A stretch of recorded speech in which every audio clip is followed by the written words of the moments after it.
The Philippines is an archipelago. This means it is made up of many islands. Over 7,000 islands to be exact. These islands are in Southeast Asia. They are surrounded by the Pacific Ocean and the South China Sea.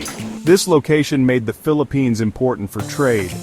For centuries, traders sailed across the seas. They brought goods and ideas to the islands. The Philippines has a tropical climate. This means it is hot and humid. The land is fertile. Mountains rise amidst lush rainforests. This environment shaped the lives of the Filipinos. They learned to farm rice, fish in the seas, and use the land's resources. The island's beauty also inspired many stories and legends. From its strategic location to its natural wonders, the Philippines has always been a place of interest. Its story is a rich tapestry woven from the threads of many cultures. Over the centuries, waves of influence arrived on its shores. Each left a mark on the islands and its people. Join us now as we journey through Philippine history. Long before any colonizers, the islands were already inhabited. The first Filipinos arrived by land bridges and boats. They were skilled seafarers and resourceful people. They formed their own communities and cultures. These early Filipinos are called our ancestors. Archaeological evidence tells us much about them. The Manunggul jar, for example, shows their belief in the afterlife. It depicts two souls on a journey, guided by a spirit. This artifact is a national treasure. It speaks of the artistry and spirituality of the ancient Filipinos. The early Filipinos were organized. They had their own systems of government. These were called barangays. Each barangay was led by a datu or chieftain. They had their own laws and traditions. They also had their own beliefs and practices. They worshipped nature spirits. Life for the early Filipinos was closely intertwined with nature. They fished in the rivers and seas. They hunted in the forests. They also cultivated the land. They grew crops like rice, bananas, and coconuts.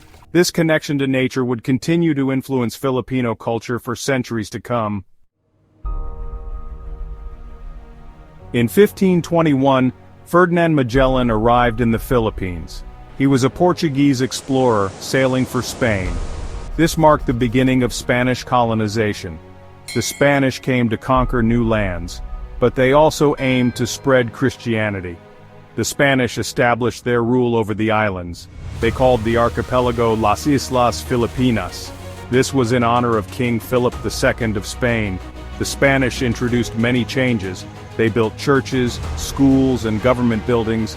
They also introduced their language, customs, and traditions. The Spanish colonial period lasted for over 300 years.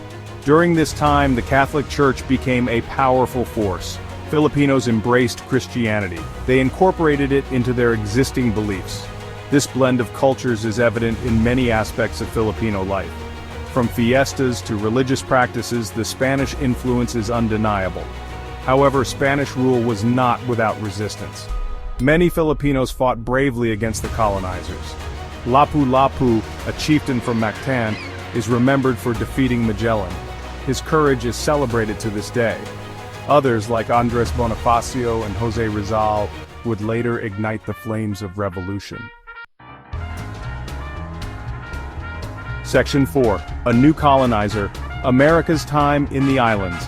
The Spanish-American War broke out in 1898. The Americans emerged victorious. Spain ceded the Philippines to the United States. This marked the beginning of American colonization. The Filipinos who had been fighting for independence found themselves under new rulers. The Americans brought their own ideas about education and government. They established public schools. They taught English as a language of instruction. This had a lasting impact on Philippine society. Today, English is an official language in the Philippines. It is widely used in education, business, and government. The Americans also introduced new technologies. They built roads, bridges, and railways. They modernized infrastructure and communication systems. This facilitated trade and connected different parts of the archipelago. However, American rule was not without its challenges. Filipinos continued to fight for their right to self-determination. There were uprisings and movements calling for independence. The Americans responded with both force and reforms. They granted limited self-governance but maintained control over key aspects of Philippine life. Section 5. Rising Sun, Falling Freedom, the Japanese Occupation. In 1941, World War II reached the Philippines. The Japanese Imperial Army invaded the islands. The Americans and Filipinos fought side by side, but they were eventually defeated. The Philippines fell under Japanese occupation. This was a dark period in Philippine history. The Japanese occupation was brutal. They imposed their rule with harshness and cruelty. They committed atrocities against the Filipino people. Many Filipinos were forced into labor. Others were imprisoned or killed for resisting the occupation. Despite the hardships they faced, Filipinos never lost their spirit of resistance. Guerrilla fighters operated throughout the islands. They sabotaged Japanese installations. They provided intelligence to the Allied forces. These brave men and women played a crucial role in liberating the Philippines. The Japanese occupation left a scar on the nation's psyche, but it also showcased the Filipinos' resilience and courage. The stories of hardship and heroism during this period continue to inspire Filipinos today. They serve as a reminder of the value of freedom and the importance of fighting for what is right.